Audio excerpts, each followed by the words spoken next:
বাঘ দেখে সংজ্ঞা হারালেন বাঁকুড়ার মহিলা। বাঘের ভয়ঙ্কর রূপ দেখে নিজেকে সামলাতে পারেননি জঙ্গলমহলের এক মহিলা। ঘটনাটি ঘটে প্রকৃতির ডাকে সাড়া দিতে গিয়ে। বাঘাতঙ্ক কিছুতেই পিছু ছাড়ছে না বাঁকুড়ার জঙ্গলমহলের মানুষের। এবার রানীবাঁধের ডুবখানা গ্রামের এক মহিলা বাঘের মুখোমুখি হন ও বাড়ি ফিরে অজ্ঞান হয়ে যান বলে দাবি করা হয়েছে।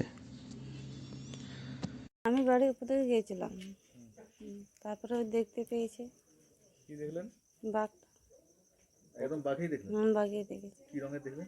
হলুদ কালার, হলুদ ডোরা কাটা? ডোরা কাটা হলুদ, না লম্বা ছিল, লম্বা ছিল না বড়। কি করছিল বাঘ?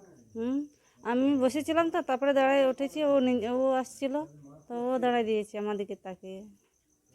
আপনি জঙ্গলে গিয়েছিলেন কি করতে? ওই পায়খানা করতে গেছিলাম। উনি কাজে গিয়েছিলেন।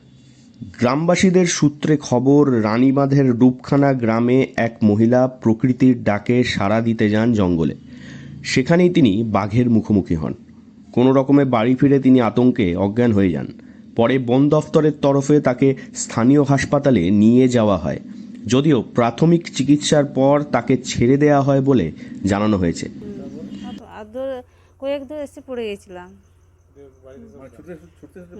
ছুটতে ছুটতে পড়ে গেছিলাম। তারপরে ওইখান থেকে তোমার ডাকছিলাম, কিন্তু ওরা কেউ শুনতে পায় না। ডাকছিলাম তোমার, বাড়িতে এসে বললেন? তারপরে বাড়িতে এসে পড়লাম। তো আপনি কখন জ্ঞান হারালেন? ঘরে এসে পুরো পড়ে গেছেন? রাধিকা মান্ডি নামে ওই মহিলার দাবি, একদম কাছ থেকে বাঘ দেখেই ভয় পেয়ে গিয়েছিলেন তিনি। এখনও আতঙ্কে তিনি রয়েছেন বলে জানিয়েছেন। সর্বশেষ পাওয়া খবরে বন দফতরের তরফে রানীবাঁধের জঙ্গল লাগোয়া সুতান, খাতাম, ডুবখানা, গোয়ালমুড়ি সহ অন্যান্য গ্রামগুলিতে সতর্কতামূলক প্রচার চালাচ্ছে বন দফতর।